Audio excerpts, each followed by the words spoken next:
क़याम पाकिस्तान के बाद भी इस शहर की अहमियत कम नहीं हुई, यानी कि 1947 से लेकर अब तक। सो डियर स्टूडेंट्स, आप देख सकते हैं कि इस एक पैराग्राफ में उसने 3 टेंसेस का आपसे इम्तहान ले लिया। पहला टेंस और बीच में एक और टेंस प्रेजेंट में है, 3-4 टेंसेस पास्ट में है और आखिरी प्रेजेंट परफेक्ट में है। मज़ीद अगर आपने इसके अंदर नोटिस किया हो, उर्दू पैराग्राफ में रेपिटेशन ऑफ सर्टेन वर्ड्स हो सकता है, मगर इंग्लिश लैंग्वेज में ये असूल नहीं है। आपने यहाँ कौन सा ऐसा लफ्ज़ है जो कि बार बार तकरीबन हर सेंटेंस में आते हुए देखा है? सकाफ़त के अलावा भी एक और है, लाहौर शहर। जी, मरकज़ एक और भी है। लाहौर शहर सियासत ही नहीं सकाफ़त का भी कदीम मरकज़ है। मुग़लों की सकाफ़त ने अरूज का ज़माना इस शहर में देखा। ठीक है जी, शहर भी। सिख सकाफ़त का भी यही मरकज़ था।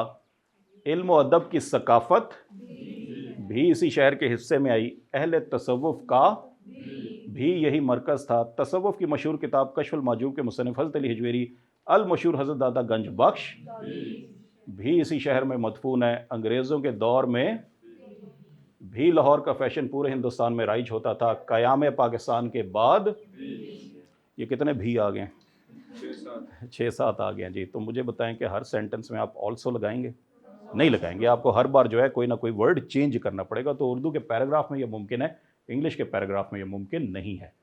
अच्छा dear students, have a look at the first sentence. Lahore शहर सियासत ही नहीं सकाफ़त का भी कदीम मरकज़ है। जी, कोई इसकी ट्रांसलेशन अगर करना चाहे।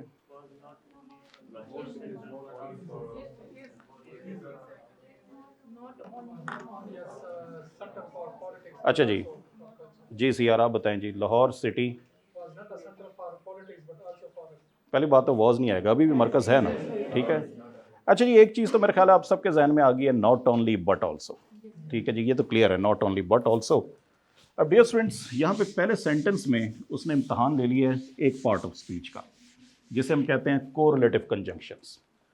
कोरिलेटिव कंजंक्शंस ये हमेशा पेयर्स में आते हैं।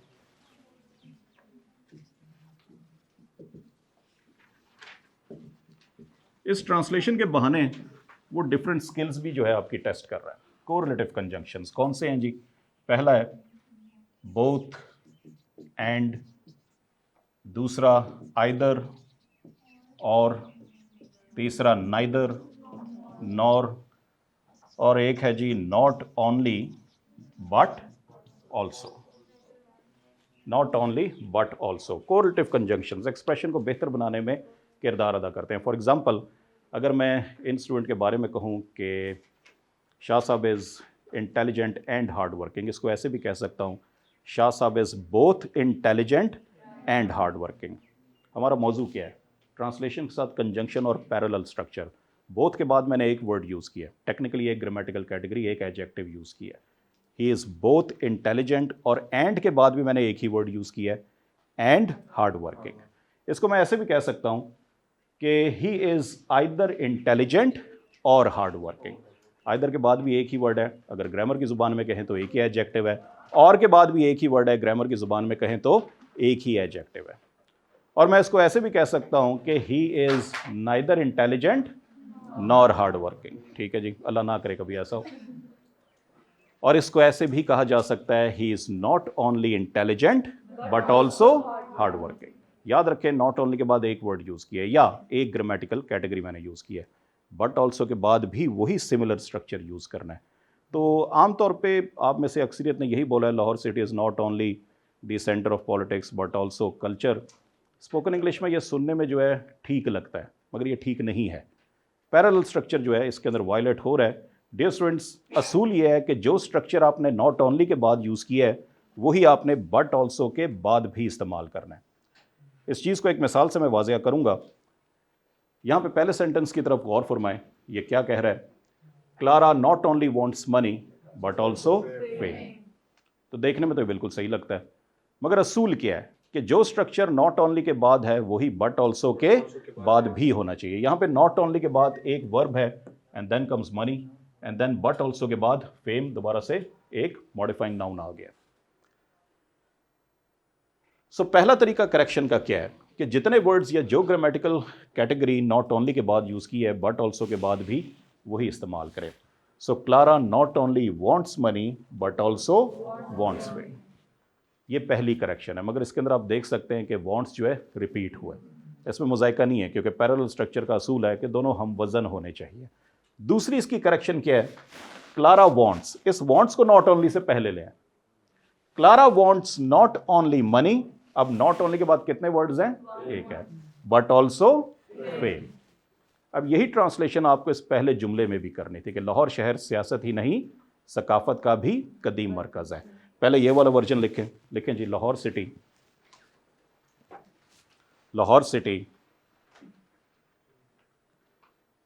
इज नॉट ओनली कदीम मरकज़, Lahore city is not only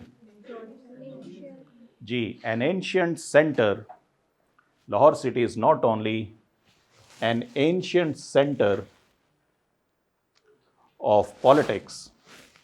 Lahore city is not only an ancient center of politics, but also के बाद क्या होना चाहिए, an ancient center of culture.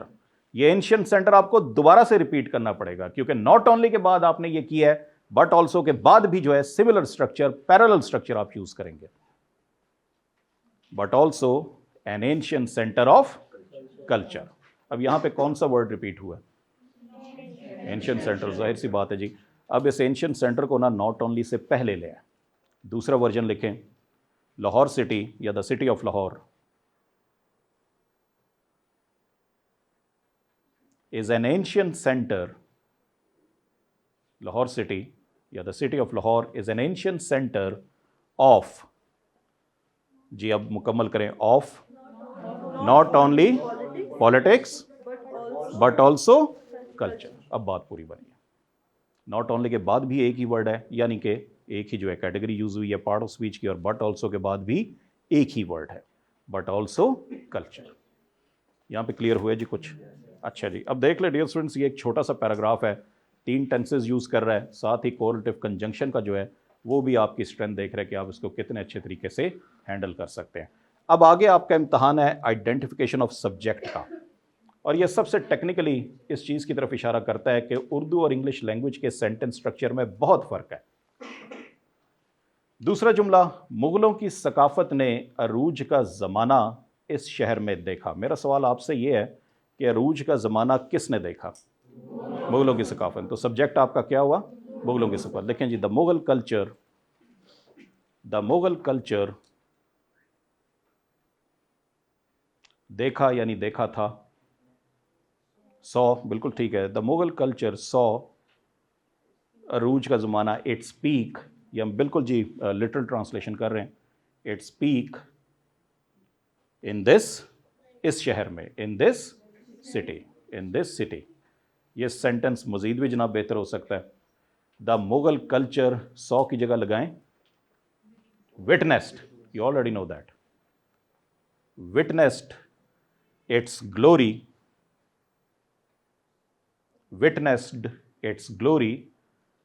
in this city। दोनों एक्सप्रेशंस करेक्ट है। अच्छा जी, अब आ रहा है बेटा आपका इम्तहान। मैंने कहा था सब्जेक्ट आइडेंटिफाई करना बड़ा ज़रूरी है, और उर्दू और इंग्लिश के सेंटेंस स्ट्रक्चर में फ़र्क बड़ा है। अब जुमला क्या है जी? सिख सकाफत का भी यही मरकज़ था। मेरा जी आपसे सवाल ये है, मरकज़ कौन था? तो जुमला आपका अब किससे शुरू होगा? लाहौर से। लाहौर का नाम लिखा है? नहीं लिखा है, उसने लिखा है ये, यानी कि इट।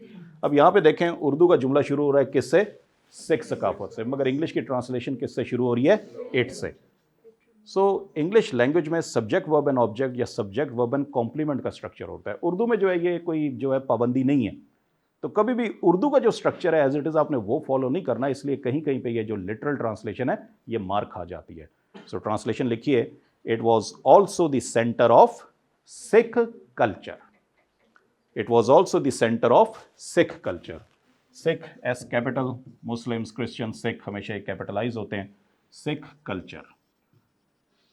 इसके अंदर आमतौर पे कंफ्यूजन हो जाती है कि लोग सिख के साथ सिक्स लिख देते हैं कि सिखों का कल्चर। डियर स्टूडेंट, याद रखें यहाँ पे कल्चर जो है ये नाउन है, और नाउन को जो चीज़ मॉडिफाई करती है वो क्या कहलाती है? एडजेक्टिव। एडजेक्टिव के साथ कभी भी आप एपोस्ट्रोफी एस का इस्तेमाल नहीं करते। मोर ओवर एडजेक्टिव का प्लूरल भी आप कभी नहीं बनाते, ना प्लूरल का यूज ना एपोस्ट्रोफी एस का यूज। आप लोगों ने कभी सुना है इंडस वैलीज सिविलाइजेशन? क्या बोलते हैं? Indus valley civilisation. ठीक है, तो ये मुगल्स कल्चर नहीं बोलना, मुगल कल्चर बोलना है। सिख कल्चर नहीं बोलना, सिख कल्चर बोलना है, क्योंकि एडजेक्टिव के साथ एपोस्ट्रोफी एस का इस्तेमाल नहीं होता और ना ही इसकी कभी प्लूरल फॉर्म होती है।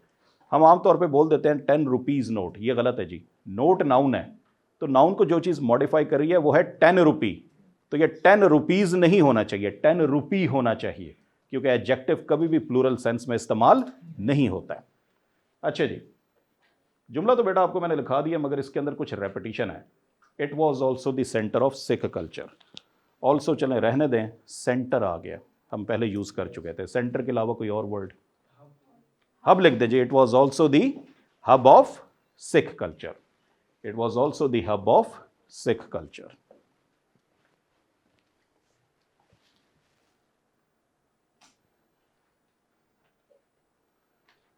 It was also the hub of Sikh culture. अच्छा जी, तीसरा जुमला, इल्म और अदब की सकाफत भी इसी शहर के हिस्से में आई। अच्छा जी, मेरा सवाल, इस शहर के हिस्से में क्या आई? तो फिर आपका सब्जेक्ट क्या हुआ? इल्म और अदब की सकाफत। लेकिन जी, द कल्चर ऑफ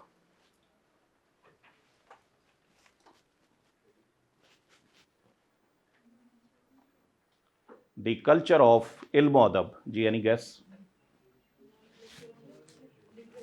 हाँ जी ठीक है, नॉलेज एंड लिटरेचर अपनी जगह पे ठीक है। एक बेटा टर्म यूज होती है arts and letters. Letters mean literature, ठीक है, जो कि इल्म का खजाना होता है। आर्ट्स एंड लेटर्स, लेटर्स का मतलब खत लिखना, सिर्फ वो खतूत ही नहीं है। जैसे मैं कहता हूँ ना, हमारी क्लास में शायरी सबसे ज़्यादा कौन करता है? ये साहब करते हैं, ठीक है, तो मैं कहूँगा he is a man of letters, ठीक है, ये अदबी आदमी है। So the culture of arts and letters इसी शहर के हिस्से में आई। इल्म अदब की सकाफत भी इसी शहर के हिस्से में आई। अच्छा जी, आई तो हम कहेंगे केम, मगर टेक्निकली तो वो गई है ना इस शहर के हिस्से में। उर्दू में जो है आना होता है, मगर अंग्रेज़ की तरफ से ये जाना है, ठीक है। Went to its share, also went to its share, इसी शहर के हिस्से में आई। भी का यहाँ पे इस्तेमाल है। The culture of arts and letters also went to the share, इसी शहर, to the share of this city, went to the share of this city. The culture of arts and letters went to the share of this city. अब यहाँ पे बेटा also लग रहा था, अब also हमने नहीं लगाना है, उसकी जगह क्या लगाएं? as well, एंड में लगा लें as well. The culture of arts and letters also went to its share as well. इस शहर को मैंने नहीं लिखा है क्योंकि बेटा ऑल्सो फिर काट दें जब एज वेल आ गया, क्योंकि ऑल्सो पीछे रिपीट हो चुका है। दूसरा, इस शहर की जगह मैंने इट लगा दिया है। बार बार जो है कॉमन नाउन रिपीट नहीं करूंगा मैं इस पैराग्राफ में, वो ऑलरेडी अंडरस्टूड है कि सारे पैराग्राफ का सुपर आइडिया क्या है, वो एक ही है। किस शहर की बात हो रही है? लाहौर की। Went to its share as well.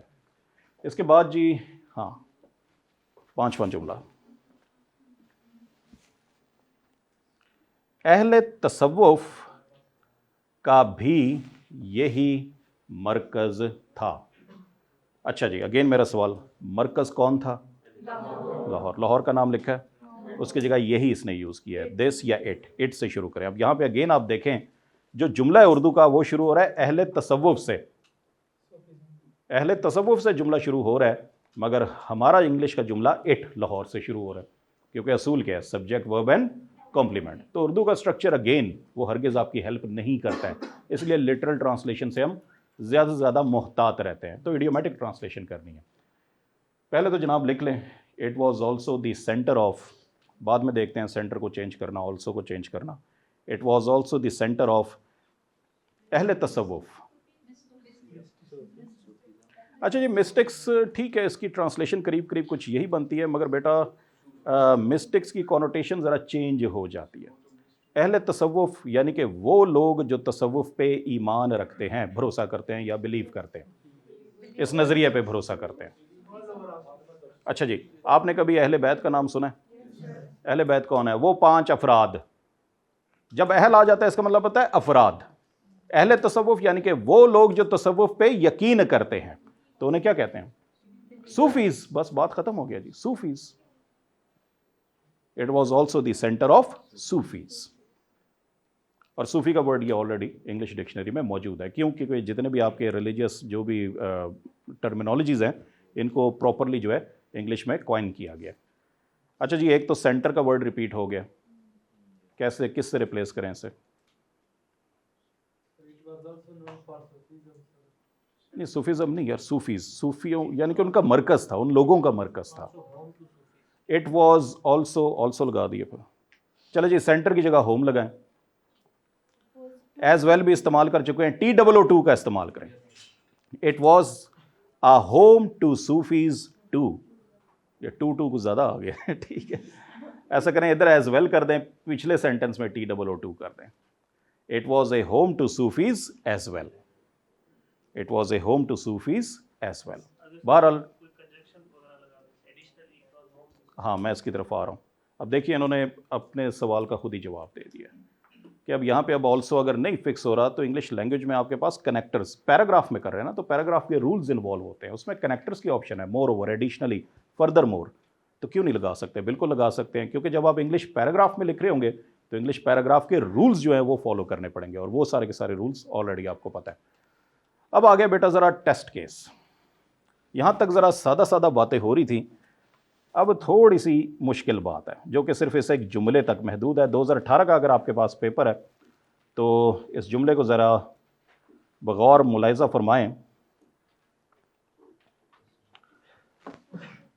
तसव्वुफ़ की मशहूर किताब कश्फुल माजूब के मुसन्निफ़ हज़रत अली हिजवेरी अल मशहूर हज़रत दादा गंज बख्श भी इसी शहर में मदफून है। ये खुद से करें, मैं आपको पूरे 2 मिनट देता हूँ। तसव्वुफ़ की मशहूर किताब कश्फुल माजूब के मुसन्निफ़ हज़रत अली हिजवेरी अल मशहूर हज़रत दादा गंज बख्श भी इसी शहर में मदफून है।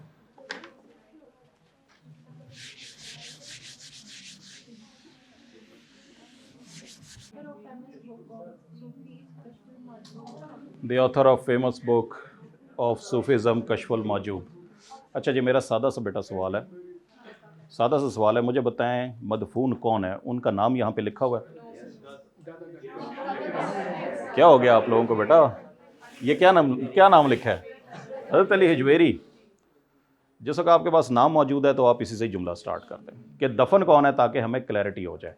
उसने फिर ये क्यों शुरू में लिखा है तसव्वुफ़ की मशहूर किताब कश्फुल माजूब के मुसन्निफ़? मैं बताता हूँ क्यों लिखा है।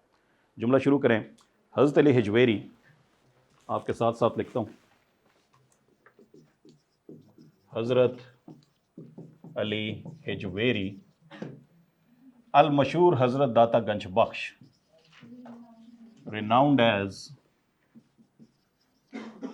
हज़रत Data Ganj Bakhsh dash author of the famous Sufi या स्पिरिचुअल बुक। कौन सी बुक है जी? अब ये चूंकि इंग्लिश का वर्ड नहीं है, फॉरेन फ्रेज, आप सिंगल इन्वर्टेड कॉमा में लिख सकते हैं। Kashful Mahjub, invert commas close, dash is also मदफून है, बैरिड हियर। उर्दू लैंग्वेज में अब जाहिर है ये जो डबल डैशेस हैं इनकी ऑप्शन नहीं है, क्योंकि इसके महदूद जो हैं वो पंक्चुएशन मार्क्स हैं। पंक्चुएशन को उर्दू में क्या कहते हैं? रमूज़ औकाफ, आपको याद है, उसमें महदूद रमूज़ औकाफ है, उनका इस्तेमाल बड़ा महदूद है। इसलिए उर्दू में जिस बात पे ज़ोर देना हो ना, फिर आप शुरू उस जुमले या उन अल्फाज से करते हैं। हमारा इंग्लिश लैंग्वेज का स्ट्रक्चर बड़ा सिंपल है, सब्जेक्ट वर्ब एंड कॉम्प्लीमेंट, बस, या सब्जेक्ट वर्ब एंड ऑब्जेक्ट। तो यहाँ पे जो ओरिजिनल सेंटेंस है वो क्या है? हज़रत अली हिजवेरी रिनाउंड एज़ हज़रत दादा गंज बख्श इज ऑल्सो बैरिड हियर। किस चीज़ पे ज़्यादा एम्फेसाइज किया जा रहा है? कश्फुल माजूब के मुसन्निफ। इसी वजह से उर्दू का जुमला उसने इससे शुरू किया है कि तसव्वुफ़ की मशहूर किताब कश्फुल माजूब के मुसन्निफ़ हज़रत अली हिजवेरी अल मशहूर हज़रत दादा गंज बख्श भी इसी शहर में मदफून है।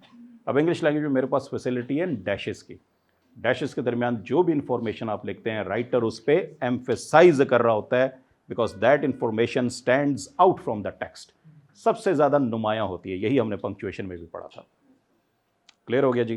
सो ब्रैकेटिंग कॉमा में ना लिखिएगा, उसमें नॉन एसेंशियल होती है। इसके अंदर जो है वो इन्फॉर्मेशन जिस पे आप बहुत ज़्यादा फोकस कर रहे होते हैं।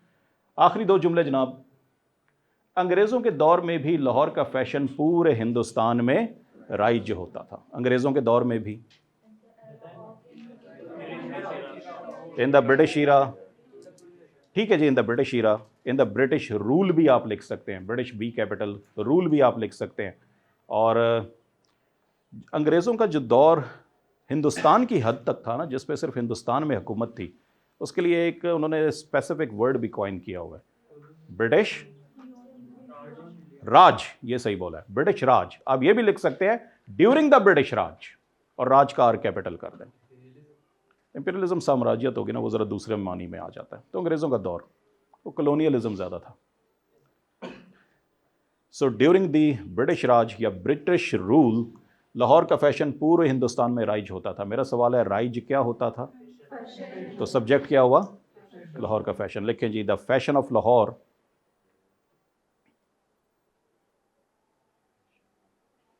The fashion of Lahore, rise क्या होता था?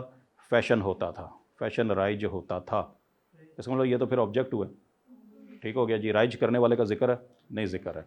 ठीक है जी, लिखिए ji, the fashion of Lahore was,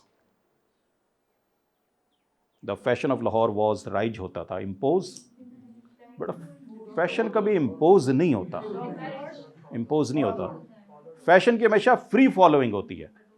the fashion of Lahore was followed all over India, all across India, through out India, सब ठीक है ये। अच्छा नहीं बेटा, अडॉप्ट वो भी किसी हद तक चलें, ठीक है, पर फैशन की फॉलोइंग होती है हमेशा। ठीक है, आप पुरानी तस्वीरें देख लें अंग्रेज़ों की, अंग्रेज़ एक खड़ा होगा जनाब, वो 3 पीस सूट पहन के, हैट लाजमी पहनता था वो। उसी के साथ जनाब एक नवाब होगा, वो अपने ट्रेडिशनल ड्रेस में है, साथ एक हिंदुस्तानी होगा शलवार कमीज़ में। उसने किसी को ज़बरदस्ती नहीं अपना फ़ैशन फॉलो कराया था, जिसका दिल है वो फिर जिस तरह जैसे भी वो करे। सो फ्री फॉलोइंग होती है। और आखिरी जनाब जुमला, क़याम पाकिस्तान के बाद भी इस शहर की अहमियत कम नहीं हुई। और हम ये पहले डिस्कस कर चुके हैं, कौन सा टेंस है? Present perfect. पाकिस्तान कब बना है जी? 1947, यानी कि 1947 से लेकर अब तक इस शहर की अहमियत कम नहीं हुई। अच्छा जी, क़याम पाकिस्तान के बाद भी।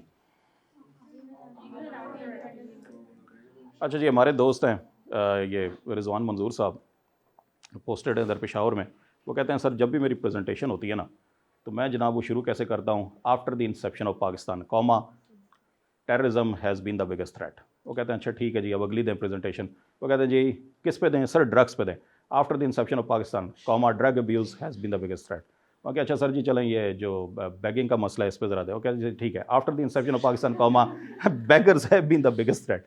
वो कहते हैं सर कोई चेंज भी कर लें, आपकी एक ही जैसी स्लाइड है। कहता सर CSS से मैंने एक ही फ्रेज सीखी है, after the inception of Pakistan, इसी के बाद सारे मसाइल शुरू हुए हैं। ठीक है, तो यहाँ भी लगा लें after the inception of Pakistan.